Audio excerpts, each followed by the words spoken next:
Hi friends, welcome back to our channel. ഇന്ന് നമ്മൾ കാണാൻ പോകുന്നത് ഓൺലി ഫ്രണ്ട്സ് ഡ്രീം ഓണിൻ്റെ 5ാമത്തെ എപ്പിസോഡാണ്. എപ്പിസോഡ് സ്റ്റാർട്ടിങ്ങിൽ തന്നെ അർണോൾഡ് ഇപ്പോൾ ആയിട്ട് അവൻ്റെ വണ്ടിയിൽ പൊക്കോണ്ടിരിക്കുകയാണ്. അർണോൾഡ് ടുവേനെ തിരിച്ച് അവൻ്റെ വീട്ടിലേക്ക് കൊണ്ടുവിടാൻ വേണ്ടിയിട്ടാണ് പോകുന്നത്. അങ്ങനെ അവൻ്റെ വീട്ടിലേക്ക് കൊണ്ടുവിട്ട് കഴിയുമ്പോൾ അർണോൾഡ് പോകുന്നതിന് മുന്നേ തന്നെ ആണെങ്കിൽ നീ ഒന്ന് അകത്തേക്ക് വരാമോ, നമുക്കൊന്ന് സംസാരിച്ചാലോ എന്നിങ്ങനെ ചോദിക്കുന്നുണ്ട്. അർണോൾഡ് സമ്മതിക്കുന്നുണ്ട്. അവരകത്തേക്ക് ചെന്നിരിക്കുന്നുണ്ട്. കഴിഞ്ഞ എപ്പിസോഡ് എന്തെങ്കിൽ ബോസ്റ്റൻ്റെ വീട്ടിലുണ്ടായ പ്രശ്നത്തിന് ശേഷമായിരുന്നു അവർ നേരെ ഇങ്ങോട്ടേക്ക് വന്നിട്ടുണ്ടായിരുന്നത്. അവർ സംസാരിച്ച് തുടങ്ങുമ്പോൾ ചോദിക്കുന്നുണ്ട്, ബോസ്റ്റൺ ഞാനുമായിട്ട് പ്രശ്നം ഉണ്ടാക്കാതിരിക്കാൻ വേണ്ടിയിട്ടാണോ നീ അവൻ്റെ മോഡലാകാമെന്ന് സമ്മതിച്ചേന്ന്. അർണോൾഡ് ആ സമയം അതേന്ന് പറയുന്നുണ്ട്. അപ്പോൾ അവൻ്റെ മുന്നിൽ വെച്ച് നീ എന്നെ കിസ് ചെയ്തില്ലേ, അതെന്തുകൊണ്ടാണെന്ന് ഇങ്ങനെ ചോദിക്കുമ്പോഴത്തേക്കും അത് പിന്നെ എനിക്ക് എങ്ങനെയാണ് ഫീൽ ചെയ്യുന്നത്, സത്യം പറഞ്ഞാൽ എനിക്ക് പോലും അറിയത്തില്ല എന്ന് അർണോൾഡ് പറയുന്നുണ്ട്. ആ ടൈമിന് അന്ന് ആ പാർട്ടിയിൽ വെച്ചിട്ട് പ്ലേക്ക് വേണ്ടിയിട്ട് റിഹേഴ്സ് ചെയ്യാമെന്ന് പറഞ്ഞിട്ട് ഞാൻ നിന്നെ കിസ് ചെയ്തില്ലേ, അത് ആക്ച്വലി റിഹേഴ്സലിന് വേണ്ടിയിട്ടൊന്നും ആയിരുന്നില്ല, എനിക്ക് നിൻ്റെ അടുത്തുള്ള ഫീലിങ്സ് മനസ്സിലാക്കി തരാൻ വേണ്ടിയിട്ടായിരുന്നു, എനിക്ക് നിന്നെ ഇഷ്ടമാണ് അർണോൾഡ് എന്ന് പറയുന്നുണ്ട്. അർണോൾഡ് ആ സമയം എനിക്ക് ഇതിൻ്റെ അടുത്തുള്ള ഫീലിങ്സ് എന്താണെന്ന് എനിക്ക് പോലും മനസ്സിലാക്കാനായിട്ട് പറ്റിയിട്ടില്ല, അതുകൊണ്ട് എനിക്കത് മനസ്സിലാക്കാനായിട്ട് സമയം വേണമെന്ന് പറയുന്നുണ്ട്. ആ ടൈമിന് ഓക്കെ, പക്ഷേ എനിക്ക് ഇതിനെ ഒത്തിരി ഇഷ്ടമാണ്, അത് നിനക്കിപ്പോൾ അറിയാമല്ലോ, അതുകൊണ്ട് തന്നെ നിനക്ക് ആ കാര്യത്തിൽ എന്നോട് ദേഷ്യം ഉണ്ടോ എന്ന് ഇങ്ങനെ ചോദിക്കുന്നുണ്ട്. അർണോൾഡ് അപ്പോൾ ടുവേനൊന്ന് നോക്കുന്നുണ്ട്. ആ ടൈമിന് അർണോൾഡിനെ കിസ് ചെയ്യാണ്, അവനും തിരിച്ച് കിസ് ചെയ്യുന്നുണ്ട്. അപ്പോൾ പറയുന്നുണ്ട്, നിനക്ക് എൻ്റെ അടുത്തുള്ള ഫീലിങ്സ് അത് നീ പതുക്കെ ആലോചിച്ചിട്ട് എന്താണെന്ന് വെച്ചാൽ തീരുമാനിച്ച് പറയാൻ മതിയെന്ന്. അതും പറഞ്ഞുകൊണ്ട് തന്നെ അവർ കിസ് ചെയ്യുന്നുണ്ട്. അവർ ഇൻറ്റിമേറ്റ് ആവുന്നുണ്ട്. അടുത്ത ദിവസം രാവിലെ ഉറക്കം എഴുന്നേൽക്കുന്ന സമയത്ത് അർണോൾഡ് അവിടെ ഉണ്ടായിരുന്നില്ല. എന്നാൽ അർണോൾഡ് ഒരു സ്റ്റിക്കി നോട്ട് അവിടെ വെച്ചിട്ടുണ്ടായിരുന്നു. അതിൻ്റെ അകത്ത് അർണോൾഡ് ഇങ്ങനെ എഴുതിയിട്ടുണ്ടായിരുന്നു, ഞാൻ പോകാനായിട്ട് ഇറങ്ങുവാണ്, നീ നല്ല ഉറക്കമായതുകൊണ്ടാണ് ഞാൻ നിന്നെ എഴുന്നേൽപ്പിക്കാത്തതെന്ന്. അതിനുശേഷം കാണിക്കുന്നത് ജാക്കും ടിമ്മിയും കൂടെ ആയിട്ട് ഒരു ലേഡീനെ ഇപ്പോൾ മീറ്റ് ചെയ്യാനായിട്ട് വന്നേക്കുന്നതാണ്. അവരുടെ പ്ലേക്ക് വേണ്ടിയിട്ട് കുറച്ച് ക്യാഷ് കൊടുത്ത് പ്രൊഡക്ഷന് വേണ്ടിയിട്ട് സ്പോൺസർ ചെയ്യാൻ വേണ്ടിയിട്ടുള്ള കാര്യങ്ങൾ സംസാരിക്കാനായിട്ട്. അപ്പോൾ ആ ഒരു ലേഡിയുമായിട്ട് സംസാരിക്കുന്ന സമയത്ത് തന്നെ ആർക്കൊക്കെയാണോ ഏതൊക്കെയാണോ റോളൊക്കെ കിട്ടിയത് അതിൻ്റെയൊക്കെ ഫോട്ടോസും കാര്യങ്ങളെല്ലാം അവിടെ ഇങ്ങനെ ഒട്ടിച്ചിട്ടുണ്ടായിരുന്നു. അപ്പോൾ ആ ഒരു ലേഡി നോക്കിയിട്ട് എല്ലാവരും നല്ല അടിപൊളിയാണല്ലോ, അർണോൾഡ് പുതിയതായിട്ട് വന്ന പയ്യനാണല്ലേ, അത് മാത്രമല്ലല്ലോ റാഫി ഉണ്ടല്ലോ, അത് മറ്റേ രാച്ചാലി എന്ന് പറഞ്ഞ ആ ഒരു ആക്ട്രസിൻ്റെ മകനല്ലേ എന്നൊക്കെ ഇനി ചോദിക്കുന്നുണ്ട്. ആ സമയം ജാക്കും റാഫിയൊക്കെ പറയുന്നുണ്ട്, ഈ ഒരു വർഷത്തെ പ്ലേയിലാണെങ്കിൽ പുതിയതായിട്ട് വന്ന ഒരുപാട് ആക്ടേഴ്സ് ഉണ്ട്, ഒരുപാട് ടാലൻ്റ് ആയിട്ടുള്ള ഒരുപാട് പേര് വന്നിട്ടുണ്ട്, നല്ലൊരു അടിപൊളി പ്ലേ ആയിരിക്കും എന്നൊക്കെ പറയുന്നുണ്ട്. ആ സമയം തന്നെ ഒരു ലേഡി ആണെങ്കിൽ അത് ശരിയാണ്, പക്ഷേ എൻ്റെ ഒരു ഇതിൽ റാഫിക്ക് മെയിൻ ലീഡ് കൊടുക്കുന്നതായിരിക്കും നല്ലത്, കാരണം അവനാണെങ്കിൽ രാച്ചാലിയുടെ മകനല്ലേ, സോ അവന് കുറേ ഫോളോവേഴ്സ് ഉണ്ടായിരിക്കും. അപ്പോൾ ഒരുപാട് പേര് പെട്ടെന്ന് ഇങ്ങനെ അത് കണ്ട് ഇഷ്ടപ്പെട്ടിട്ട് ഈ ഒരു പ്ലേയിലേക്ക് വരാൻ ചാൻസ് ഉണ്ട്, കാണാനായിട്ട് ഒരുപാട് ആൾക്കാരെ കിട്ടുമെന്നൊക്കെ പറയുന്നുണ്ട്. എന്നാൽ ജാക്കാണെങ്കിൽ എത്ര വലിയ ആളാണെങ്കിൽ പോലും ഞങ്ങളുടെ അവിടെ ആണെങ്കിൽ ഓഡീഷൻ നടത്തിയിട്ട് ഓരോരുത്തർക്ക് മാച്ച് ആവുന്ന ക്യാരക്ടേഴ്സാണ് ഞങ്ങൾ കൊടുത്തിരിക്കുന്നതെന്ന് പറയുന്നുണ്ട് ആ ലേഡി. അപ്പോൾ അതൊക്കെ ശരിയാണ്, പക്ഷേ ഒന്ന് ആലോചിച്ച് നോക്കും, ഞാൻ നിങ്ങൾക്ക് ഇപ്പോൾ സ്പോൺസർ ചെയ്യാൻ വേണ്ടിയിട്ട് ക്യാഷ് തന്നൊന്നും അതിനെ കരുതിക്കോ, പക്ഷേ പ്ലേ എത്ര അടിപൊളിയാണെങ്കിലും അത് കാണാൻ ആൾക്കാരില്ലെങ്കിൽ ഇതിന് ക്യാഷ് തന്നാൽ ഞാൻ ആരാവും, എനിക്കൊരു വിലയില്ലാത്ത പോലെ ആവത്തില്ലേ, ഞാനിത് ഇങ്ങനെ ക്യാഷ് തരുന്നത് ഒരർത്ഥമില്ലാത്ത രീതിയായി തീരത്തില്ലേ, അതുകൊണ്ട് തന്നെ റാഫിനെ നിങ്ങൾ മെയിൻ ലീഡാക്കുക, അപ്പോൾ പിന്നെ ഒരുപാട് ആൾക്കാരൊക്കെ ഇത് കാണാനായിട്ട് കിട്ടുകയും ചെയ്യും, നന്നായിട്ട് പ്ലേ മുന്നോട്ട് പോവുകയും ചെയ്യുമെന്ന് പറയുന്നുണ്ട്.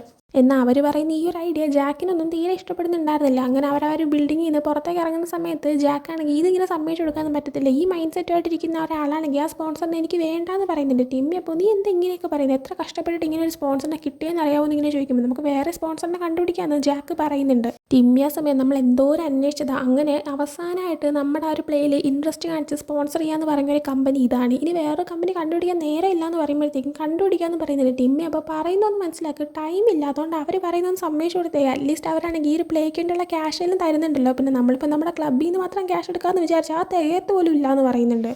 ജാക്ക് ആ സമയം ഓക്കെ, ഇനിയിപ്പോൾ റാഫിക്ക് ലീഡ് റോൾ കൊടുക്കുന്നുണ്ടെങ്കിൽ തന്നെ അക്കാര്യം എങ്ങനെ ഡീനിനെ അറിയിക്കുമെന്ന് ചോദിക്കുമ്പോഴത്തേക്കും അത് നീ എന്തെങ്കിലുമൊക്കെ പറഞ്ഞ് സെറ്റാക്കിയാൽ മതി എന്ന് വെച്ച് ടിമ്മി പറയുന്നുണ്ട്. അതിനുശേഷം കാണിക്കുന്ന റോമിനാണ്. അവനിപ്പോൾ വീട്ടിൽ ഇരുന്നിട്ട് റാഫിയുടെ ഇൻസ്റ്റാഗ്രാം അക്കൗണ്ടൊക്കെ നോക്കുന്നുണ്ട്. അവൻ്റെ അമ്മയായിട്ട് കഴിഞ്ഞ ദിവസം ഉണ്ടായിരുന്ന ഇൻ്റർവ്യൂയുടെ കുറച്ച് ഭാഗങ്ങളെല്ലാം ഇങ്ങനെ എടുത്ത് വെച്ച് കണ്ടുകൊണ്ടിരിക്കുമ്പോഴാണ് റോമിൻ്റെ അച്ഛൻ അവൻ്റെ അടുത്തേക്ക് സംസാരിക്കാനായിട്ട് വരുന്നത്. അച്ഛൻ വന്നിട്ട് അവൻ്റെ അടുത്ത് നീയാണെങ്കിൽ ജാക്കിനെ അവൻ്റെ പ്ലേയിൽ ഹെൽപ്പ് ചെയ്യാനായിട്ട് ഇങ്ങനെ സമ്മതിച്ചോ എന്ന് ഇങ്ങനെ ചോദിക്കുമ്പോഴത്തേക്കും അതെ, അതിൻ്റെ സൗണ്ടിൻ്റെ കാര്യം ഞാനാണ് നോക്കുന്നതെന്ന് പറയുന്നുണ്ട്. അച്ഛനെ ഇപ്പോൾ നീ എന്തിനാ അങ്ങനെ ചെയ്യാൻ പോകുന്നത്, നിനക്ക് DJ ഫോക്കസ് ചെയ്യേണ്ടതെന്ന് ഇങ്ങനെ ചോദിക്കുന്നുണ്ട്. റോമാ സമയം ഞാനതിൽ ഫോക്കസ് ചെയ്യുന്നുണ്ടെന്ന് പറയുമ്പോൾ അച്ഛനാണെങ്കിൽ പിന്നെ നീ എന്തിനാണ് ഇതിന് സമ്മതിച്ചു കൊടുത്തതെന്ന് ഇങ്ങനെ ചോദിക്കുമ്പോഴത്തേക്കും എന്നെ ഇങ്ങനെ പ്രഷർ ചെയ്യരുത്, എനിക്കിത് ചെയ്യണമെന്ന് ആഗ്രഹമുള്ളതുകൊണ്ടാണ് ഞാനിങ്ങനെ ചെയ്യുന്നതെന്ന് പറയുന്നുണ്ട്. ആ സമയം അവൻ്റെ അച്ഛൻ പറയുന്നുണ്ട്, ജാക്ക് അവൻ്റെ ലൈഫിൽ എന്താണ് വേണമെന്ന് ആഗ്രഹിക്കുന്നത് അതിന് അവൻ 100% കൊടുക്കാറുണ്ട്, നീയും അങ്ങനെ ചെയ്യണമെന്നാണ് എൻ്റെ ആഗ്രഹം, അവസാനം നീ എന്നെ വിഷമിപ്പിക്കാനായിട്ട് നിന്നേക്കരുതെന്ന് പറഞ്ഞിട്ട് അച്ഛൻ അവിടെ നടന്നു പോകുന്നുണ്ട്. അതിനുശേഷം കാണിക്കുന്നത് ഡീനാണെങ്കിൽ പ്ലേക്ക് വേണ്ടിയിട്ടുള്ള ആക്ഷൻ സീൻസ് പ്രാക്ടീസ് ചെയ്തുകൊണ്ടിരിക്കുന്നതാണ്. ആ സമയമാണ് അങ്ങോട്ടേക്ക് ജാക്ക് വരുന്നതും സ്പോൺസറിനെ മീറ്റ് ചെയ്യാൻ പോയിട്ട് എന്തായി, ക്യാഷ് ആയിരുന്നു സമ്മതിച്ചോ എന്നൊക്കെ ചോദിക്കുന്നുണ്ട്. ആ സമയം അത് പിന്നെ എനിക്കൊരു കാര്യം പറയാനുണ്ട്, ഇമ്പോർട്ടൻ്റ് ആണെന്ന് അവൻ പറയുന്നുണ്ട്. അപ്പോൾ തന്നെ എന്താ സീരിയസ് കാര്യമാണെന്ന് ഡീനിന് മനസ്സിലാകുന്നുണ്ട്. അങ്ങനെ എന്താണെന്ന് കേൾക്കാൻ നിൽക്കുമ്പോൾ ജാക്ക് പറയുന്നുണ്ട്,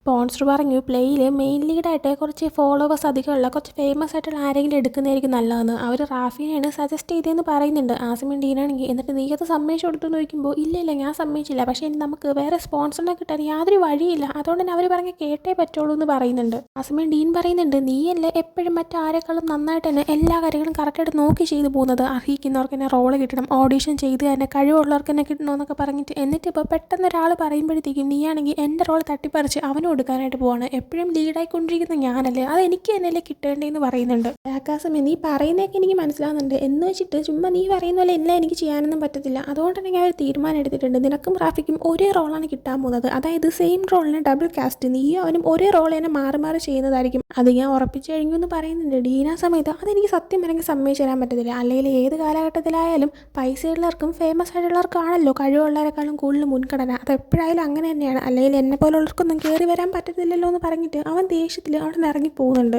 ആ സമയം വ്യൂവേഴ്സിനോട് പറയുന്ന പോലെ സംസാരിക്കുന്നുണ്ട്, ഞാൻ ഈ എടുത്ത ഡിസിഷൻ ശരിയായിരിക്കും എന്ന് ഞാൻ വിചാരിക്കുന്നു എന്ന്. അടുത്ത റാഫിനെ കാണിക്കുകയാണെങ്കിൽ അവനിപ്പോൾ ഈ ഒരു നടന്ന സംഭവങ്ങളൊന്നും തന്നെ അറിയാതെ അവൻ സ്ക്രിപ്റ്റിൻ്റെ കാര്യങ്ങളെല്ലാം ഇങ്ങനെ നോക്കിക്കൊണ്ടിരിക്കുമായിരുന്നു. അപ്പോഴാണ് റോം അങ്ങോട്ടേക്ക് വന്നിട്ട് അവനെ തന്നെ നോക്കുന്നത്. റാഫി ശ്രദ്ധിച്ചിട്ട് എന്താ കാര്യം എന്ന് പറയുമ്പോൾ അത് പിന്നെ ടി വിയിൽ കാണുന്നതിനേക്കാളും പിന്നെ നേരിട്ട് കാണാനാണ് കുറച്ചുകൂടെ ഭംഗി കൂടുതലെന്ന് പറയുന്നുണ്ട്. റാഫിക്ക് അപ്പോൾ കാര്യം മനസ്സിലാവാതെ നീ എന്തേ പറയുന്നതെന്ന് ചോദിക്കുമ്പോഴത്തേക്കും റോമൊന്ന് അവൻ്റെ അടുത്തേക്ക് ഇരിക്കുന്നുണ്ട്. അത് പിന്നെ നിൻ്റെ അമ്മയായിട്ടുള്ള ഒരു ഇൻ്റർവ്യൂ ലൈവായിട്ട് ഇന്ന് പോയത് ഞാൻ കാണുന്നുണ്ടായിരുന്നു, അതിൽ സത്യം പറയാൻ നിന്നെ കാണാൻ കൊള്ളാമെങ്കിലും നേരിട്ട് കാണാനാണ് കുറച്ചുകൂടെ ക്യൂട്ടായിട്ടുള്ളത്, അതാണ് ഞാൻ പറയാനായിട്ട് ഉദ്ദേശിച്ചതെന്ന് പറയുന്നുണ്ട്. ആ സമയം റാഫിയാണെങ്കിൽ നീ മര്യാദയ്ക്ക് ഇരിക്കുക, വേറെ ആരെങ്കിലും നമ്മളിങ്ങനെ ക്ലോസ് ആയിട്ടിരിക്കുന്ന കണ്ടു കഴിഞ്ഞാൽ എന്തെങ്കിലും ഉണ്ടെന്ന് തെറ്റിദ്ധരിക്കുമെന്ന് പറയുന്നുണ്ട്. അതും പറഞ്ഞ് റാഫി എഴുന്നേറ്റ് പോകാൻ തുടങ്ങുമ്പോഴാണ് അങ്ങോട്ടേക്ക് ഡീൻ വന്നിട്ട് അല്ല എങ്ങോട്ടാണ് പോകുന്നത്, എൻ്റെ റോൾ തട്ടിപ്പറിച്ചെടുത്തപ്പോൾ നിനക്ക് സമാധാനമായി കാണുമല്ലോ, നമ്മളെത്ര ഫെയർ ആയിട്ടാണ് കാര്യങ്ങളെല്ലാം ചെയ്തത്, ഓഡീഷനൊക്കെ നടത്തിയിട്ട് കറക്റ്റായിട്ടല്ലോ ഓരോരുത്തർക്കും ഓരോ റോൾ കൊടുത്തത്, എന്നിട്ട് നീ ഫേമസ് ആണെന്ന് എഴുതിയിട്ട് മറ്റുള്ളവരുടെ കാര്യത്തിൽ വന്ന് ഇടപെടാനാണ് നിൽക്കുന്നതെന്ന് ചോദിക്കുന്നുണ്ട്. എന്നാൽ റാഫി ഇതുവരായിട്ട് അവൻ റോൾ കിട്ടിയാലും അറിഞ്ഞൂടാത്തതുകൊണ്ട് തന്നെ എന്താ സംഭവിക്കുന്നതെന്ന് അവന് മനസ്സിലാവുന്നുണ്ടായിരുന്നില്ല. ഡീന് വീണ്ടും റാഫിനെ പ്രൊവോക്ക് ചെയ്യുന്നുണ്ട് ഓരോന്ന് പറഞ്ഞ്, എന്നിട്ട് അത് ചെന്ന് അടിക്കുകയും ചെയ്യുന്നുണ്ട്. അങ്ങനെ റാഫിനെ തിരിച്ച് അടിക്കാനായിട്ട് പോകുമ്പോഴത്തേക്കും പെട്ടെന്ന് അങ്ങോട്ടേക്ക് ജാക്കും പിന്നെ റോമും കൂടെ കയറിയിട്ട് രണ്ടുപേരും തടയുന്നുണ്ട്. ആ സമയം റാഫിയാണെങ്കിൽ ഇവൻ എന്തൊക്കെയാണ് പറയുന്നത് ജാക്ക് എനിക്ക് മനസ്സിലാവുന്നില്ല എന്ന് പറയുമ്പോൾ ജാക്കാണെങ്കിൽ അത് പിന്നെ നിന്നോട് പറയാനായിട്ട് ഇരിക്കുമായിരുന്നു, ഇനി തൊട്ട് നിനക്ക് മെയിൻ ലീഡാണ്, നിങ്ങൾ രണ്ടുപേരും ഒരേ റോൾ ഷെയർ ചെയ്യുമെന്ന് പറയുന്നുണ്ട്.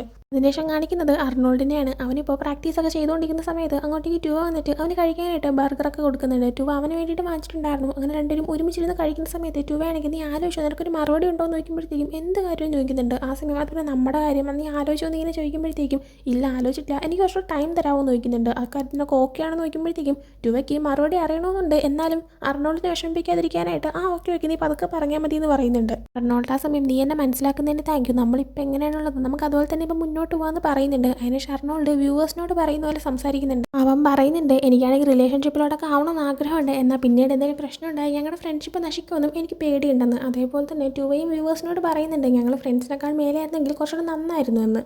അടുത്ത് ഡീനിനെ കാണിക്കുകയാണെങ്കിൽ ഡീൻ ഇപ്പോൾ അവർ ഡബിൾ കാസ്റ്റിൻ്റെ കാര്യം അറിഞ്ഞിട്ട് ഭയങ്കര ദേഷ്യത്തിൽ നിൽക്കുകയാണ്. ആ സമയം അങ്ങോട്ടേക്ക് ജാക്ക് വന്നിട്ട് ഡീൻ എനിക്ക് വേറെ ഒന്നും ചെയ്യാൻ പറ്റാത്ത സിറ്റുവേഷനായി ഇപ്പോൾ സ്പോൺസർ പറയാണ്ട് കേൾക്കേണ്ടി വന്നു എന്ന് പറയുന്നുണ്ട്. ഡീൻ അപ്പോൾ നിനക്കൊന്ന് സംസാരിച്ച് ചോദിക്കൂടായിരുന്നു, നീ എന്തിനാ ചുമ്മാ കണ്ടുകൊണ്ടിരുന്നതെന്ന് ചോദിച്ചപ്പോഴത്തേക്കും ഞാൻ നന്നായിട്ടൊന്ന് സംസാരിച്ച് നോക്കിയതാണ്, പ്ലേ ക്യാൻസൽ ആവുന്നുള്ള സിറ്റുവേഷൻ വരെ ആയിപ്പോയി, അങ്ങനെയായിരുന്നെങ്കിൽ നമുക്ക് ആർക്കും ഇനിയിപ്പോൾ ഒരു പ്ലേ നടത്താനുള്ള അവസരം പോലും കിട്ടത്തില്ലായിരുന്നു. പിന്നെ ഈ ഒരു പ്ലേ അത് ഞാൻ ഒരാളായിട്ട് ഒറ്റയ്ക്ക് നടത്തുന്നതല്ല, ഒരുപാട് പേര് അടങ്ങിയിട്ടുള്ളതാണ്, സോ എനിക്കായിട്ട് എൻ്റെ ഇഷ്ടത്തിന് ഡിസിഷൻ എടുക്കാനായിട്ട് പറ്റത്തില്ല, അത് നീ മനസ്സിലാക്കണം. പിന്നെ എനിക്ക് എപ്പോഴും എൻ്റെ കണ്ടിൽ നമ്പർ 1 ആക്ടറായിട്ടുള്ളത് നീ തന്നെയാണെന്ന് പറയുന്നുണ്ട്. അതും പറഞ്ഞ് ജാക്കാനെ കിസ് ചെയ്യാൻ പോകുന്നുണ്ട്. എന്നാൽ ഡീൻ ഒഴുകി മാറിയിട്ട് ഓക്കെ നീ പറയുന്നത് എനിക്ക് മനസ്സിലാവുന്നുണ്ട്, ഇപ്പോൾ ഏറ്റവും ഇമ്പോർട്ടൻ്റ് ആയിട്ടുള്ള കാര്യം ഫോളോവേഴ്സ് ആണല്ലേ, ഫോളോവേഴ്സിൻ്റെ മെയിൻ ലീഡ് ആകാനായിട്ട് പറ്റത്തുള്ളൂ, ശരി ഞാൻ അതും കൊണ്ട് വരാമെന്നും പറഞ്ഞിട്ട് ദേഷ്യത്തിലും വാശിയിലും ഡീൻ അവിടെ നിന്ന് പോകുന്നുണ്ട്.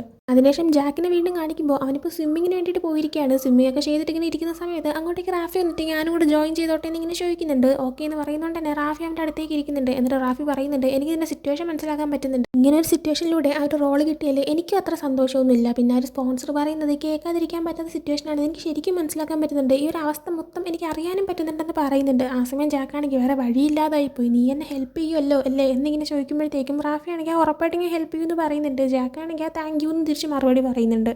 ഇവരിങ്ങനെ ഒരുമിച്ചിരുന്ന് സംസാരിക്കുന്നതെല്ലാം തന്നെ മറ്റൊരിടത്തായിട്ട് മാറി നിന്നിട്ട് റോം കാണുന്നുണ്ടായിരുന്നു. റോമിന് തീരെ ഇഷ്ടപ്പെടുന്നില്ല. അതിനുശേഷം റാഫി വേണ്ടിയിട്ട് ഡ്രസ്സ് ചേഞ്ച് ചെയ്യാനായിട്ട് വരുമ്പോഴത്തേക്കും റോം അവിടെ നിൽക്കുന്നുണ്ടായിരുന്നു. റാഫി അവനെ മൈൻഡ് ചെയ്യാതെ നിൽക്കുന്ന സമയത്ത് റോമാണെങ്കിൽ ഈ ഒരു റോള് നേടാനായിട്ട് നീ ഒരു പണി ഒപ്പിച്ചില്ല എന്ന് ഉറപ്പാണോ എന്നിങ്ങനെ ചോദിക്കുമ്പോഴത്തേക്കും ഞാൻ എന്ത് ചെയ്തെന്ന് ഞാനൊന്നും ചെയ്തിട്ടില്ല എന്ന് പറയുമ്പോഴത്തേക്കും അത് എങ്ങനെ വിശ്വസിക്കുന്നു ചോദിക്കുമ്പോൾ എനിക്ക് അങ്ങനെ ചെയ്യേണ്ട ആവശ്യമില്ല, ഞാൻ അങ്ങനെ ചെയ്തിട്ടില്ല എന്ന് വീണ്ടും റാഫി പറയുന്നുണ്ട്. റോം ആ സമയം പറയുന്നുണ്ട് ആ ഒരു റോളാണെങ്കിൽ നിന്റെ കഴിവ് വെച്ച് നീ അർഹിക്കുന്നില്ലെങ്കിൽ പോലും നീ അത് നേടിയെടുക്കാൻ പോവുകയാണെന്ന് ഇങ്ങനെ ചോദിക്കുമ്പോഴത്തേക്കും റാഫി ആണെങ്കിൽ ഈ കഴിവ് സ്കില്ല് എന്ന് പറയുന്ന ഒരു കാര്യം പഠിച്ചെടുക്കാൻ പറ്റുന്ന ഒന്നാണ്, നീ തന്നെ ഡെയിലി DJ പ്രാക്ടീസ് ചെയ്യുമല്ലോ എന്നിങ്ങനെ പറയുമ്പോഴത്തേക്കും എന്നെ നിന്നെ വെച്ച് നീ കമ്പയർ ചെയ്യാൻ വരരുത്, എനിക്ക് ലൈഫിൽ എന്താണായി തീരേണ്ടതൊരു ലക്ഷ്യമെങ്കിലും ഉണ്ട്. എന്നാൽ നീ എന്താ ചെയ്യുന്നത് നിനക്ക് പോലും അറിയത്തില്ല എന്ന് പറയുമ്പോഴത്തേക്കും ഉറപ്പായിട്ടും എനിക്കറിയാം അവൻ തിരിച്ചു പറയുന്നുണ്ട്. എന്നാൽ അത് കഴിയുമ്പോഴത്തേക്കും റോം ഒന്ന് കളിയാക്കി ചിരിച്ചിട്ട് അവിടെ നിന്ന് പോകുന്നുണ്ട്. റോം എന്നിട്ട് വ്യൂവേഴ്സിനോട് പറയുന്ന പോലെ സംസാരിക്കുന്നുണ്ട്. അവനാണെങ്കിൽ ഇങ്ങനെയൊക്കെ ഓരോന്ന് ചെയ്ത് കൂട്ടുന്നത് ഞാൻ ഒട്ടും വിചാരിച്ചില്ല. സത്യം പറഞ്ഞാൽ അവൻ്റെ കാര്യം ആലോചിക്കുമ്പോൾ എനിക്കാണെങ്കിൽ ഒരുമാതിരിയായി തോന്നുന്നു എന്ന് പറയുന്നുണ്ട്. അതേസമയം റാഫിയാണെങ്കിൽ എനിക്കൊരു അവസരം കിട്ടിയതല്ല, ഞാനത് വിട്ടു കളയത്തില്ല എന്നും വ്യൂവേഴ്സിനോട് പറയുന്നുണ്ട്. അതിനുശേഷം ഡീനെ കാണിക്കുകയാണെങ്കിൽ അവനിപ്പോൾ അവൻ്റെ റൂമിൽ ഇരുന്നിട്ട് ടിക്ടോക്ക് ഒക്കെ കണ്ടുകൊണ്ടിരിക്കുകയാണ്. അവന് ഫോളോവേഴ്സ് കയറ്റാനായിട്ട് ഇങ്ങനെ എന്തെങ്കിലും ചെയ്താലോ എന്നിങ്ങനെ വിചാരിച്ചുകൊണ്ടിരിക്കുകയാണ്.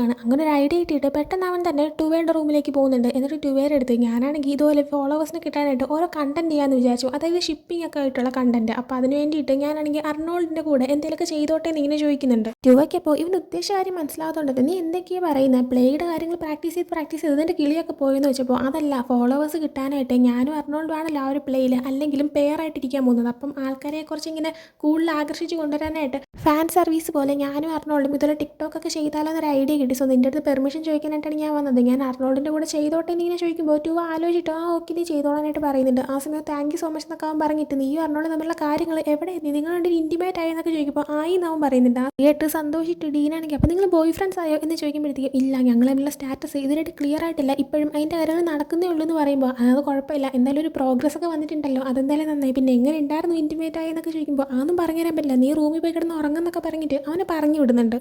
അതിനുശേഷം കാണിക്കുന്നത് അടുത്ത ദിവസം അവരെ പ്ലേക്ക് വേണ്ടിയിട്ട് ഫണ്ട് കിട്ടാൻ വേണ്ടിയിട്ട് ഇവർ പ്ലേയുമായിട്ട് റിലേറ്റ് ആയിട്ടുള്ള ഇങ്ങനെ റോമിയോ എന്ന് എഴുതിയ ടീഷർട്ടും പോർട്രേറ്റ്സും അങ്ങനെയൊക്കെ തന്നെ ഒരുപാട് സ്റ്റുഡൻസിന് വേണ്ടിയിട്ട് സെല് ചെയ്യാനായിട്ട് ഇവരെല്ലാവരും കൂടെ ഒരുമിച്ച് ഇങ്ങനെ വർക്ക് ചെയ്യുന്നുണ്ട്. അപ്പോൾ ഇങ്ങനെ ഒരു അനൗൺസ്മെൻ്റ് ഒക്കെ നടത്തുന്നുണ്ട്, എല്ലാവരും വന്ന് വാങ്ങുക, നമ്മുടെ പ്ലേയുമായിട്ട് ബന്ധപ്പെട്ടാണ് എല്ലാവരും ഡൊണേറ്റ് ചെയ്യുക എന്നൊക്കെ പറഞ്ഞിട്ട്. ആവശ്യമുള്ളവർക്കൊക്കെ ഡ്രോയിങ് ചെയ്ത് കൊടുത്തുകൊണ്ടിരുന്നത് ടുവ ആയിരുന്നു. ആരെങ്കിലും വന്നിരിക്കുകയാണെങ്കിൽ അവരുടെ ഫേസ് ടുവ ഇങ്ങനെ വരച്ചു കൊടുക്കും, അതിന് ക്യാഷ് കൊടുക്കണം. അങ്ങനെ ആ രീതിയിലും ടുവയൊക്കെ ഫണ്ട് ഇങ്ങനെ ക്രിയേറ്റ് ചെയ്യുന്നുണ്ടായിരുന്നു. അവൻ്റെ കൂടെ തന്നെ അർണോൾഡ് ഇരിക്കുന്നുണ്ടായിരുന്നു. അങ്ങനെ ഒരു കസ്റ്റമർ വന്ന് പോയി കഴിയുമ്പോൾ അർണോൾഡാണെങ്കിൽ നിനക്ക് ഇത്രയും വരയ്ക്കാൻ കഴിവുണ്ടെന്ന് ഞാൻ വിചാരിച്ചില്ല, ഒരു ദിവസം നീയും എനിക്ക് എന്തെങ്കിലും വരച്ച് തരണം എന്നൊക്കെ പറയുമ്പോൾ ഞാനങ്ങനെ എപ്പോഴും വരയ്ക്കാറില്ലായിരുന്നു, ഇടയ്ക്ക് പ്രാക്ടീസ് ഒക്കെ ചെയ്യുമായിരുന്നു, അത്രേ ഉള്ളൂ എന്നവൻ പറയുന്നുണ്ട്. ആ സമയം ഡീൻ അങ്ങോട്ടേക്ക് വന്നിട്ട് അർണോൾഡിൻ്റെ അടുത്ത് നീ ഫ്രീ ആണോ, നമുക്ക് ഒരുമിച്ച് കുറച്ച് കണ്ടന്റ് ക്രിയേറ്റ് ചെയ്താലോ എന്നിങ്ങനെ ചോദിക്കുമ്പോൾ അർണോൾഡ് ഞാൻ ഫ്രീ ആണല്ലേ, കണ്ടന്റ് എന്ന് ഉദ്ദേശിച്ചത് എന്താ സംഭവം എന്ന് ചോദിക്കുന്നുണ്ട്. ആ സമയം ടുവേ ആയിട്ട് കഴിഞ്ഞ ദിവസം ഡീൻ ഡിസ്കസ് ചെയ്തുകൊണ്ട് തന്നെ ടുവേ ഇപ്പോൾ എൻകറേജ് ചെയ്തിട്ട് ഞാൻ നിങ്ങൾക്ക് വേണ്ടി ഷൂട്ട് ചെയ്ത് തരാം, നിങ്ങൾ പോയി കണ്ടന്റ് ഒക്കെ ഷൂട്ട് ചെയ്യാനായിട്ട് പറയുന്നുണ്ട്.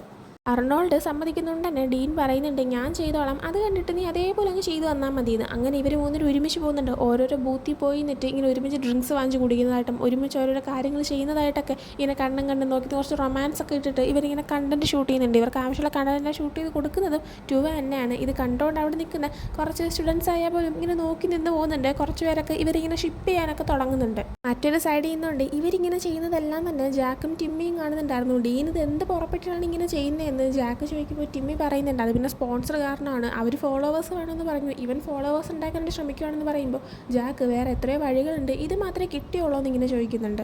ജാക്ക് അങ്ങനെ അതും ആലോചിച്ച് ഒരു ബൂത്തിൽ പോയിരുന്ന് ഡ്രിങ്ക്സ് വാങ്ങിച്ച് കുടിക്കുന്ന സമയത്ത് അങ്ങോട്ടേക്ക് റോമും വന്ന് അവനും ഒരുപാട് ഡ്രിങ്ക്സ് വാങ്ങുന്നുണ്ട്. എന്നിട്ട് ജാക്കിനോട് പറയുന്നുണ്ട് നീയും ഡീനും വീണ്ടും ഒന്നിക്കാനായിട്ട് പോവുകയാണെന്ന്. ആ സമയം ജാക്ക് അത് നിൻ്റെ കാര്യമല്ലല്ലോ, നീ അറിയേണ്ട ആവശ്യമില്ലല്ലോ എന്ന് പറയുമ്പോഴത്തേക്കും ഓക്കെ അത് എൻ്റെ കാര്യമല്ല, പക്ഷേ നിങ്ങൾ സെറ്റാവാനായിട്ട് പോവുകയാണെങ്കിൽ വെറുതെ റാഫിക്ക് ഓരോ പ്രതീക്ഷ കൊടുക്കാതെ അവൻ്റെ അടുത്ത് കാര്യം തുറന്ന് പറയാനായിട്ട് ആവശ്യപ്പെടുന്നുണ്ട്. ജാക്ക് ആ സമയം എന്ത് പറ്റി നിനക്ക് റാഫിനെ ഇഷ്ടമാണോ എന്ന് ചോദിക്കുന്നുണ്ട്. ആ സമയം അത് എൻ്റെ കാര്യമല്ലേ, അതിൽ നീ ഇടപെടേണ്ടത് തിരിച്ച് ഇവനും പറയുന്നുണ്ട്. ആ സമയം ജാക്കാണെങ്കിൽ എങ്കിൽ ഓക്കെ, പക്ഷേ എനിക്കൊരു കാര്യം പറയാനായിട്ടുണ്ട്, റാഫിക്ക് ആരും പ്രതീക്ഷ കൊടുക്കുന്നില്ല, ഇക്കാര്യം നീ പോയി ഡിസ്കസ് ചെയ്യേണ്ടത് റാഫിയായിട്ടാണ്, ഞാനുമായിട്ടല്ല എന്ന് അവൻ തിരിച്ച് പറയുന്നുണ്ട്.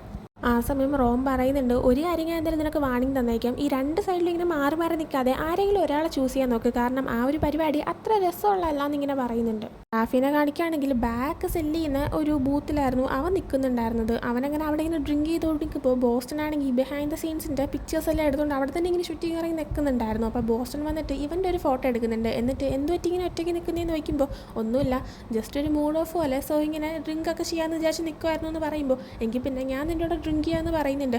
ആ സമയം അവൻ പറയുന്നുണ്ട് നിനക്ക് എൻ്റെ മൂഡ് ഓക്കെ ആക്കാൻ പറ്റുമെങ്കിൽ ഉറപ്പായിട്ടും നീ എൻ്റെ കൂടെ ഡ്രിങ്ക് ചെയ്തോളാനായിട്ട് തിരിച്ച് അവനും പറയുന്നുണ്ട്. രണ്ടുപേരും കുറച്ച് ഫ്ലേർട്ടിങ്ങിൻ്റെ ടോണിലാണ് സംസാരിക്കുന്നത്. എന്നിട്ട് വ്യൂവേഴ്സിനോട് പറയുന്ന പോലെ പറയുന്നുണ്ട് ഇനിയിപ്പോൾ അവൻ എൻ്റെ മൂഡ് ഓക്കെ ആക്കാൻ പറ്റുമെങ്കിൽ എനിക്ക് ഓക്കെയാണ്, യാതൊരു പ്രശ്നവും ഇല്ലാന്ന്. അതിനുശേഷം വീണ്ടും അവരെ തന്നെ കാണിക്കുവാണെങ്കിൽ റാഫി ഇവനിങ്ങനെ സംസാരിച്ചുകൊണ്ടിരിക്കുന്ന സമയത്ത് തന്നെ ഒരു കസ്റ്റമർ അങ്ങോട്ടേക്ക് വരുന്നുണ്ട്. റാഫിയുടെ കയ്യിൽ ടോട്ടെ ബാഗ്സ് ഒക്കെ ആയിരുന്നു ഉണ്ടായിരുന്നത്. അതിങ്ങനെ കസ്റ്റമർ ഒന്ന് നോക്കിക്കൊണ്ടിരിക്കുമ്പോഴത്തേക്കും അത് ശ്രദ്ധിച്ചിട്ട് നീ ഇങ്ങനത്തെ ബാഗ് കളക്ട് ചെയ്യാറുണ്ടോ എന്ന് ബോസ്റ്റൺ ചോദിക്കുന്നുണ്ട്. ആ സമയം ഞാൻ ഇത് കളക്ട് ചെയ്യാറുണ്ട്, ഞാനാണെങ്കിൽ ഈ വർഷം സ്റ്റാർട്ടിങ്ങിലാണെങ്കിൽ ന്യൂയോർക്കിലേക്ക് പോയായിരുന്നു, അപ്പം ഞാനിങ്ങനെ കളക്ട് ചെയ്തതാണെന്ന് പറയുമ്പോൾ നീ ഈ വർഷം സ്റ്റാർട്ടിങ്ങിൽ ന്യൂയോർക്കിൽ പോയായിരുന്നു, ഞാനപ്പോൾ ന്യൂയോർക്കിലുണ്ടായിരുന്നു, നമ്മൾ നേരത്തെ മീറ്റ് ചെയ്യേണ്ടതായിരുന്നു, എങ്കിൽ ഞാൻ നിന്നെ അവിടെ ഗൈഡായിട്ടൊക്കെ എല്ലാ സ്ഥലത്തും കൊണ്ടുപോയേനെന്ന് പറയുന്നുണ്ട്. ആ സമയം അതെന്തായാലും നല്ല അടിപൊളിയായേനെ, നിൻ്റെ അവിടെ സൈറ്റൊക്കെ കാണുമ്പോൾ സൂപ്പറായിരുന്നേനെ പറയുന്നുണ്ട്. അത് കേൾക്കുമ്പോൾ ബോസ്റ്റൺ നിനക്ക് ഇഷ്ടമാണോ എന്നിങ്ങനെ ചോദിക്കുന്നുണ്ട്. റാഫി ആ സമയം എനിക്ക് ന്യൂയോർക്ക് ഇഷ്ടമാണെന്ന് പറയുന്നുണ്ട്. ആ സമയം അവനാണെങ്കിൽ ഞാൻ ന്യൂയോർക്ക് അല്ല ചോദിച്ചത്, എന്നെയാണ് ഉദ്ദേശിച്ചത്, നിനക്ക് എന്നെ ഇഷ്ടമാണെന്ന് ഇങ്ങനെ ചോദിക്കുമ്പോഴത്തേക്കും റാഫി അവനെ നോക്കി ഇങ്ങനെ ചിരിക്കുന്നുണ്ട്. ഇവർ രണ്ടുപേരും ഇങ്ങനെ സംസാരിച്ചുകൊണ്ടിരിക്കുന്നത് മാറി നിന്നിട്ട് റോമും കാണുന്നുണ്ടായിരുന്നു. റോമിനത് ഇഷ്ടപ്പെടുന്നുണ്ടായിരുന്നില്ല. അതിനുശേഷം അർണോൾഡിനെയും ടുവേനെയും കാണിക്കുകയാണെങ്കിൽ രണ്ടുപേരും കുറച്ച് സ്നാക്സ് ഒക്കെ വാങ്ങിച്ചിങ്ങനെ കഴിച്ചുകൊണ്ടിരിക്കുന്ന സമയത്ത് ടുവേ ആണെങ്കിൽ അർണോൾഡിൻ്റെ അടുത്ത് നിനക്ക് ആ ഒരു കണ്ടന്റൊക്കെ ഷൂട്ട് ചെയ്യുന്ന കാര്യം എങ്ങനെയുണ്ട്, നിനക്ക് എന്തെങ്കിലും ബുദ്ധിമുട്ട് തോന്നുന്നുണ്ടെങ്കിൽ ഞാൻ അവനുമായിട്ട് സംസാരിച്ച് നിർത്താമെന്ന് പറയുന്നുണ്ട്. ആ സമയം വലിയ ബുദ്ധിമുട്ടൊന്നുമില്ല, ഇതിങ്ങനെ ചെയ്തുകൊണ്ടിരിക്കുന്നത് ഭയങ്കര ഫണ്ണാണ്. ഡീൻ എപ്പോഴും ഭയങ്കരമായിട്ട് തന്നെ സംസാരിക്കുന്നുണ്ട്. അതുകൊണ്ട് തന്നെ ഭയങ്കര രസമായിട്ടൊക്കെ മുന്നോട്ട് പോകുന്നുണ്ട്. പിന്നെ ഡീൻ എന്ത് പറ്റി പെട്ടെന്ന് ഇപ്പോൾ ഇങ്ങനെ ചെയ്യാനായിട്ട്, അവനെന്താ വല്ല സെലിബ്രേറ്റ് ചെയ്യാനുള്ള എന്തെങ്കിലും ഐഡിയ ഉദ്ദേശം അങ്ങനെ എന്തെങ്കിലും കൊണ്ടുവന്ന് വയ്ക്കുമ്പോഴത്തേക്കും ഒരു തരത്തിൽ അങ്ങനെ ഒരു പരിപാടിയാണെന്ന് ഇവൻ തിരിച്ച് പറയുന്നുണ്ട്. ഡീൻ എന്നിട്ട് വ്യൂവേഴ്സിനോട് എനിക്കാണെങ്കിൽ അവരിങ്ങനെ ഒരുമിച്ച് കണ്ടന്റ് ക്രിയേറ്റ് ചെയ്യുന്നില്ല, കുഴപ്പമൊന്നുമില്ല, പക്ഷെ അവരിങ്ങനെ ഒരുമിച്ച് കാണുമ്പോഴത്തേക്കും എനിക്കെന്തോ വിയേർഡായിട്ട് തോന്നുന്നു. അങ്ങനെ പ്രശ്നമോ അവരങ്ങനെ എന്തെങ്കിലും ഉണ്ടെന്നോ അങ്ങനെയൊന്നും അല്ല, ഞാൻ പറയുന്നത് നിങ്ങൾക്ക് മനസ്സിലാക്കാൻ പറ്റുന്നുണ്ടോ എന്നിങ്ങനെ ചോദിക്കുന്നുണ്ട്. അടുത്ത് റാഫിനെയും ബോസ്റ്റനെയും കാണിക്കുകയാണെങ്കിൽ അവർ പുറത്ത് ബാക്ക് സൈഡിലായിട്ട് ഒരിടത്ത് ഇങ്ങനെ വന്ന് നിൽക്കുന്നുണ്ട്. ബോസ്റ്റനാണെങ്കിൽ നീ ഇതിൻ്റെ സാധനങ്ങളെല്ലാം നേരത്തെ പാക്ക് ചെയ്ത് വയ്ക്കുന്നത് കണ്ടായിരുന്നു, നമുക്കെന്താ എവിടേക്കും പോയാലോ എന്ന് നിൽക്കുമ്പോൾ എങ്ങോട്ട് പോകണമെന്ന് ഇങ്ങനെ റാഫി ചോദിക്കുന്നുണ്ട്. ആ സമയം ബോസ്റ്റൻ നമുക്കെന്നെ സ്റ്റുഡിയോയിലോട്ട് പോയാലോ എന്ന് ഇങ്ങനെ ചോദിച്ചിട്ട് രണ്ടുപേരും കിസ് ചെയ്യാനായി പോകുന്നുണ്ട്. എന്നാൽ പെട്ടെന്ന് റോം അതിൻ്റെ ഇടയിൽ കയറിയിട്ട് ബോസ്റ്റൻ അടിക്കുന്നുണ്ട്. ബോസ്റ്റൻ ഇവനെ തിരിച്ചു അടിക്കുന്നുണ്ട്. പ്രശ്നമാവാതിരിക്കാനായിട്ട് റാഫി ആണെങ്കിൽ അതിൻ്റെ ഇടയ്ക്ക് എത്തുന്ന നിർത്താനായിട്ട് പറയുന്നുണ്ട്. ആ സമയം റോം നീ എന്ത് പരിപാടിയാണ് കാണിക്കുന്നത്, നിനക്ക് ജാക്കിന് ഇഷ്ടമാണെന്നല്ലേ പറഞ്ഞത്, എന്നിട്ടാണ് നീ അവൻ്റെ ഫ്രണ്ടിനെ കിസ് ചെയ്യാൻ പോകുന്നതെന്ന് പറയുമ്പോൾ ഞാൻ ആരെ കിസ് ചെയ്ത് തരും, അത് എൻ്റെ കാര്യമല്ലേ, നീ എന്തിനാണ് ഇടപെടാൻ വരുന്നത്, നീ എനിക്കാരും അല്ല, ഞാൻ നിനക്കാരുമില്ല, അതിനൊക്കെ അറിഞ്ഞൂടെ എന്നിങ്ങനെ ചോദിക്കുന്നുണ്ട്. റോം അപ്പോൾ നമ്മൾ ഫ്രണ്ട്സ് അല്ലേ എന്ന് ചോദിക്കുമ്പോഴത്തേക്കും നമ്മൾ ഫ്രണ്ട്സ് എന്നല്ല, നമ്മളോട് ഒരു ഇൻറ്റിമേറ്റ് ആയിട്ടുണ്ട് അത്രേ ഉള്ളൂ എന്ന് പറയുന്നുണ്ട്. ഇത് കേട്ടുകൊണ്ടിരുന്ന ബോസ്റ്റൻ ഇൻറ്റിമേറ്റായി അവസാനം നിനക്ക് ഇവൻ്റെ അടുത്ത് ഫീലിങ്സ് തോന്നി തുടങ്ങി വന്ന് റോമിനോട് ഇങ്ങനെ ചോദിക്കുന്നുണ്ട്. റോം അപ്പോൾ റാഫിയുടെ അടുത്ത് പറയുന്നുണ്ട് നിനക്ക് ചീപ്പായിട്ട് പെരുമാറാനാണ് ആഗ്രഹമെങ്കിൽ നീ ഇവനെയും കിസ് ചെയ്തുകൊണ്ടിരുന്നോളാനായിട്ട്. അതും പറഞ്ഞ് അവൻ അവിടെ നിന്ന് പോകുന്നുണ്ട്. അതിനുശേഷം കാണിക്കുന്നത് ഡങ് ടാങ്ക് എന്ന് പറഞ്ഞിട്ടുള്ള ഒരു ഗെയിം നടക്കാനായിട്ട് പോവാണ്. അതിൽ ഇങ്ങനെ ഫോളോവേഴ്സിനെയൊക്കെ കൂടുതൽ കിട്ടാനും കുറച്ച് കണ്ടന്റൊക്കെ എടുക്കാനൊക്കെ ആയിട്ട് മത്സരിക്കാനായിട്ട് വരുന്നതും ഡീനും പിന്നെ അർണോൾഡും കൂടെയാണ്. അപ്പോൾ അവർ രണ്ടും ഇങ്ങനെ ഒരുമിച്ച് കാണാനായിട്ട് ഇവരെ ഫാൻസായിട്ടും ഇവരിപ്പോൾ ഷിപ്പ് ചെയ്യുന്നതായിട്ടും ഒരുപാട് സ്റ്റുഡൻസ് ഉണ്ട്. അവരെല്ലാവരും ഇങ്ങനെ വെയിറ്റ് ചെയ്ത് നിൽക്കുന്നുണ്ട്. അപ്പോൾ അവർ ഇൻവൈറ്റ് ചെയ്യുമ്പോഴത്തേക്കും അവർ രണ്ടുപേരും വരുന്നുണ്ട്. ഇവരൊരു ഗെയിം കളിക്കുന്നുണ്ട്. ഒരുപാട് പേര് ഇവരെ കണ്ടന്റൊക്കെ ഷൂട്ട് ചെയ്യുന്നുണ്ട്. ഷിപ്പ് ചെയ്ത് #ടാഗും ഒക്കെ തന്നെ നേരം ക്രിയേറ്റ് ചെയ്യുന്നുണ്ട്. ആദ്യമൊക്കെ കണ്ടുകൊണ്ടിരുന്ന ടുവയും ഇത് റെക്കോർഡ് ചെയ്യുന്നുണ്ടായിരുന്നു. എന്നോട് ഇഷ്ടപ്പെടാനിട്ട് അവൻ ഒരുമാതിരിയായി നിൽക്കുന്നുണ്ട്. അതേപോലെ തന്നെ കണ്ടുകൊണ്ടിരിക്കുന്ന ജാക്കിനും ഇത് തീരെ ഇഷ്ടപ്പെടുന്നുണ്ടായിരുന്നില്ല. ആ ഒരു കാര്യം ഡീനാണെങ്കിൽ ശ്രദ്ധിക്കുന്നുണ്ടായിരുന്നു. ഗെയിമെല്ലാം കഴിഞ്ഞ് ഡീനാണെങ്കിൽ ഡ്രസ്സ് ചേഞ്ച് ചെയ്യുന്ന സമയത്ത് അങ്ങോട്ടേക്ക് ജാക്ക് വന്നിട്ട് നിനക്ക് പ്രോപ്പറായിട്ട് ബാത്റൂമിൽ പോയി ഡ്രസ്സ് ചേഞ്ച് ചെയ്തുകൂടെ എന്ന് ചോദിക്കുന്നുണ്ട്. ഡീൻ അപ്പോൾ എന്ത് പറ്റി, നീ എൻ്റെ ബോഡി ഇനുവിനെ കണ്ടിട്ടുണ്ടല്ലോ, എന്താ ഇനിയിപ്പോൾ വീണ്ടും കണ്ടു കഴിഞ്ഞാൽ കൺട്രോൾ കിട്ടൂലെന്ന് വരുന്ന കരുതിയിട്ടാണോ നീ ഇങ്ങനെ ചെയ്യുന്നതെന്ന് പറയുമ്പോഴത്തേക്കും നീ എന്തിനാ ആവശ്യമില്ലാതെ അർണോൾഡായിട്ട് ഇങ്ങനെ കണ്ടന്റ് ക്രിയേറ്റ് ചെയ്യുന്നത്, ഇതുകൊണ്ട് യാതൊരു മാറ്റം വരാനായിട്ട് പോകുന്നില്ല. അത് മാത്രമല്ല ടുവയ്ക്ക് അർണോൾഡിന് ഇഷ്ടമല്ല, അപ്പോൾ നീ ഇങ്ങനെയൊക്കെ കാണിച്ചു കിട്ടുമ്പോൾ ടുവേനെ അത് എഫക്റ്റ് ചെയ്യത്തില്ലേ എന്നിങ്ങനെ പറയുമ്പോഴത്തേക്കും ഞാൻ ടുവേയുടെ അടുത്ത് ഓൾറെഡി ചോദിച്ചിട്ട് തന്നെയാണ് ഇങ്ങനെയൊക്കെ ചെയ്യുന്നത്. നീ ഇപ്പം എൻ്റെ അടുത്ത് ഇതൊക്കെ പറയാൻ വരുന്നത് ഈ ഒരു പ്ലേയുടെ ഡയറക്ടർ എന്നുള്ള രീതിയിലാണോ അതോ ജലസി തോന്നിയിട്ടുള്ള എൻ്റെ എക്സ് എന്നുള്ള രീതിയിലാണോ എന്നിങ്ങനെ ചോദിക്കുമ്പോൾ ഡയറക്ടർ എന്നുള്ള രീതിയിലാണ് ഞാൻ പറയാനായിട്ട് വരുന്നതെന്ന് പറയുന്നുണ്ട്. ആ സമയം ഡീനാണെങ്കിൽ നീ മുമ്പ് എൻ്റെ അടുത്ത് പറഞ്ഞ കാര്യങ്ങളൊന്നും തന്നെ നീ ചെയ്യുന്നില്ല, നീ എൻ്റെ അടുത്ത് പറഞ്ഞു വർക്കും പേഴ്സണൽ ഫീലിങ്സും നമുക്ക് സെപ്പറേറ്റ് ചെയ്യാൻ പറ്റുന്നു, എന്നാൽ നിനക്ക് പോലും അത് ചെയ്യാനായിട്ട് പറ്റുന്നില്ല. ഞാൻ നിന്നോട് പറഞ്ഞില്ലേ ഞാനാണെങ്കിൽ ഫോളോവേഴ്സിനെ കൂട്ടുമെന്നും നിനക്ക് വേണ്ടിയിട്ട് ഞാനാണെങ്കിൽ മെയിൽ ലീഡായിട്ട് ഫോളോവേഴ്സിനെയും കൊണ്ട് വരുമെന്നും, ഞാനിപ്പോൾ അതാണ് ചെയ്തുകൊണ്ടിരിക്കുന്നത് ഇങ്ങനെ പറയുന്നുണ്ട്. അതും കാണിച്ചുകൊണ്ടാണ് ഈ ഒരു എപ്പിസോഡ് ഇവിടെ എൻഡ് ആവുന്നത്. സോ ഒരു എപ്പിസോഡ് നിങ്ങൾക്ക് ഇഷ്ടപ്പെട്ടിട്ടുണ്ടെങ്കിൽ ലൈക്ക് ചെയ്യുക, ഷെയർ, സബ്സ്ക്രൈബ് ചെയ്യുക. പുതിയ വീഡിയോ വരുന്നത് വരെ ബൈ.